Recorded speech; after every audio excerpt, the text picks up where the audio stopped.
TRS party నాయకుల ధోరణి చూస్తే ఒక మాట గుర్తొస్తా ఉంది నాకు. Offence is a best defence అని చెప్పేసి. అంటే వీళ్ళు చేసిన ద్రోహాన్ని కప్పిపుచ్చుకోవడం కోసం నోరు బారేసుకొని మాట్లాడే పద్ధతి ఒకటి నేర్చుకున్నారు. పరిపాలనలో ఉన్నప్పుడేం మాట మాట్లాడితే తెలంగాణ రాష్ట్రం నిన్నగాక మొన్న ఏర్పడ్డది, కొత్తగా రాష్ట్రం ఏర్పడ్డది, కోరుకోవడానికి టైం పడుతుంది అని చెప్పేసి మాట్లాడిన వీళ్ళు ధనిక రాష్ట్రాన్ని వీళ్ళ చేతుల్లో పెడితే దివాలా తీయించి అప్పుల రాష్ట్రాన్ని ఇవాళ కాంగ్రెస్ పార్టీ మోస్తా ఉన్నది. వాళ్ళు చేసిన పాపాలను ఇవాళ మేము కడిగేసే ప్రయత్నం మేము చేస్తూ ఉన్నాం వాస్తవానికి. ఎందుకంటే ప్రజలు ఇబ్బందులు పడుతూ ఉన్నారు. మీరు చేసినటువంటి దుర్మార్గమైనటువంటి పరిపాలనలో ప్రజలు ఇబ్బంది పడుతూ ఉన్నారు. మీరు సంవత్సరం పరిపాలన మీద పొద్దున్న లేసి గగ్గోలు పెట్టి మాట్లాడుతూ ఉన్నారు కదా.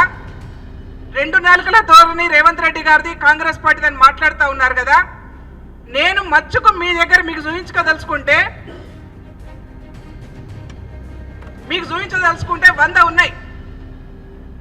కేసీఆర్ గారు మాట్లాడినటువంటి 2 నాలుకలు కాదు, 22 నాలుకల్లాగా మాట్లాడిండు. అసలు ఆయన పొద్దునేం మాట్లాడతాడో, రాత్రి ఏం మాట్లాడతాడో, తెల్లారితే ఏం మాట్లాడతాడో ఎవరికి తెలియదు. నేను ఎక్కువ టైం తీసుకోను కానీ ఒక 2 విషయాలు మీ దృష్టికి తీసుకొస్తాను. కేసీఆర్ మాట్లాడినటువంటి విషయాలని కేజీ నుంచి పీజీ వరకు విద్యను అమలు చేస్తాం.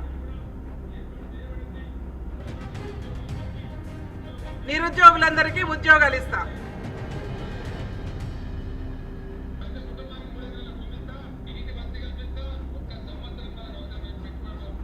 ఎప్పుడు ఇది అధికారం రాకముందు.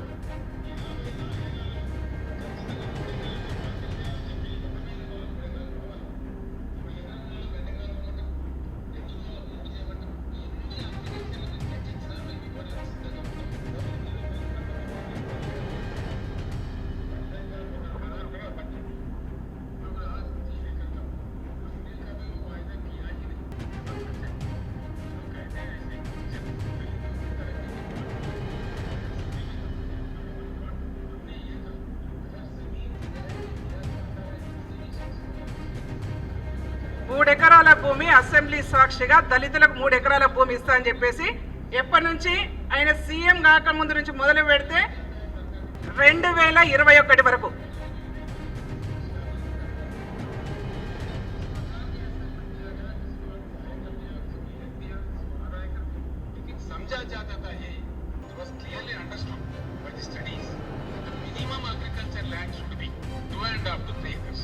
उसको लेके मैंने ये कहा था जरूर कि अब से जो भी जमीनात दलितों के लिए दिया जाएगा, उनके पास एकड़ है तो 2 एकड़ खरीद के दिया जाएगा, 2 एकड़ है 1 एकड़ खरीद के दिया जाएगा, 1.5 एकड़ है और 1.5 एकड़ दिया जाएगा. ये मैंने वादा किया. हमारे मैनिफेस्टो में भी यही लिखा हुआ है. भूमिలో పంచమని మేము ఇంతకుముందు చెప్పిన పార్టీకి చెప్పిన అబద్ధాలు చెప్పాము అధ్యక్ష. ఓట్లప్పుడు చెప్పి ఓట్ల తర్వాత ఇంకోటి చెప్పి ఆ అలవాటు మా పార్టీకి లేదు. కొంతమంది తెలియదు కదా, ఆడికెళ్ళి ఇస్తావు కేసీఆర్ అన్న, ఆడికెళ్ళి ఇస్తావు, మనసు ఉంటే మార్గం ఉంటుంది. ఇది కేసీఆర్ సంగతి. ఇది వరంగల్లో అవసరమైతే కొంత బిల్డింగ్ పడగొట్టైనా సరే, ల్యాండ్ అక్వైర్ చేసైనా సరే టౌన్ లో ఇది చాలా ఫాస్ట్ గ్రోయింగ్ టౌన్, ఇది బాగా భవిష్యత్తు ఉండే టౌన్. కాబట్టి ఆల్మోస్ట్ లండన్ న్యూయార్క్ నగరాల్లో ఉండే లండన్ న్యూయార్క్ చేస్తా, ఇది వరంగల్లో చెప్పినాడు. ఒక్క విషయం, మీరు రైతు రుణమాఫీ మీద ఇబ్బంది లేకుండా కొన్నిసార్లు చిన్న ప్రాబ్లం కూడా రాకుండా గవర్నమెంట్ జాగ్రత్త తీసుకొని సౌండ్ వస్తలేనట్టుంది, వినబడుతుందా? రుణమాఫీ చేయాలని నిర్ణయించారు. మనమేమో ₹1,00,000 వరకు రైతులందరికీ మాఫీ ఇస్తామని చెప్పినాం. 100% చేస్తాం అధ్యక్ష. ఆ తారతమ్యం లేదు, చిన్న పెద్ద లేదు. రుణమాఫీ చేస్తామని చెప్పారు, ఏ ముఖ్యమంత్రి చేయని విధంగా రైతు బంధు. ఇది కేసీఆర్ ఇచ్చినటువంటి హామీలు. ఒక్క విషయము, డబుల్ బెడ్రూమ్ ఇల్లు. అంటే కేసీఆర్ గారు అనేట ఆయన నరం లేని నాలిక, ఏదైనా మాట్లాడతాడు, మనకు అర్థమవుతా ఉన్నది.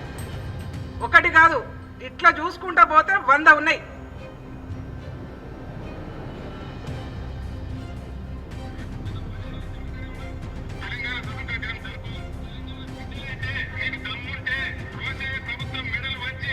సెప్టెంబర్ 17 గురించి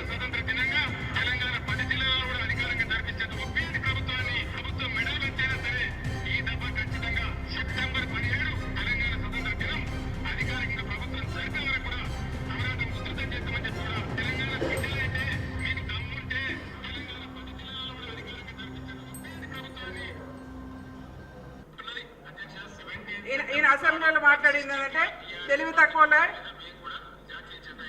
అంటే ఇట్లా నేను ఎందుకు చెప్తున్నా అంటే వీళ్ళు చెప్పిన దానిలో ఏ ఒక్క హామీ కూడా నెరవేర్చలేదు. Subscribe us and press the bell icon for more interesting updates.